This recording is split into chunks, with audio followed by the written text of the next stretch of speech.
বন্ধুরা, আর নারকেল নষ্ট করবেন না, আমার ভিডিওটা দেখে করবেন।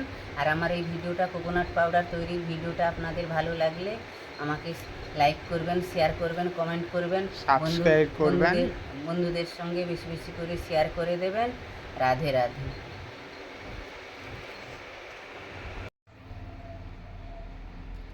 রাধে রাধে বন্ধুরা, রাধারানী রান্নাঘরে সবাইকে স্বাগত। আশা করি আপনারা ভালো আছেন, ভালো থাকবেন। আমি আজকে আপনাদের সঙ্গে একটা নতুন পদ্ধতি নিয়ে আসছি, কিভাবে কোকোনাট পাউডার বাড়িতে তৈরি করা যায়।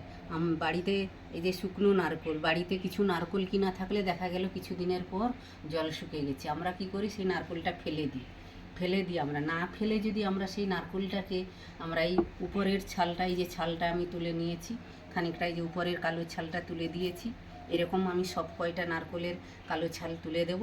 দিয়ে এইভাবে ছোট ছোট করে আমি পিস করে নেব।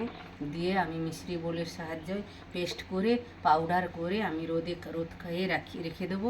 ওইটা আমি সারা বছর সংগ্রহ করতে পারি। যে কোনো মিষ্টির তৈরি হলে মিষ্টিতেও দেওয়া যায়, খাবারেরতেও দেওয়া যায়। একটা দামি জিনিস, এই জিনিসটা দোকানে কিনতে গেলে এই কোকোনাট পাউডার অনেক দাম নিয়ে নেয়। সেটা যদি আমরা বাড়িতে একটু কষ্ট করে সংগ্রহ করি, আমরা তো ফেলে দিই, এটা ফেলনাটাকে একটু কষ্ট করলে আমরা এটা কিন্তু বানাতে পারি। এই জিনিসটা আপনাদের সঙ্গে আমি শেয়ার করলাম। আমি এইভাবে সব কয়টার কালো ছাল এরকম তুলে দেবো, দিয়ে এরকম গুঁড়ো ছোট ছোট কেটে নেব, দিয়ে আমি গুঁড়ো পাউডার করে আপনাদেরকে দেখাবো।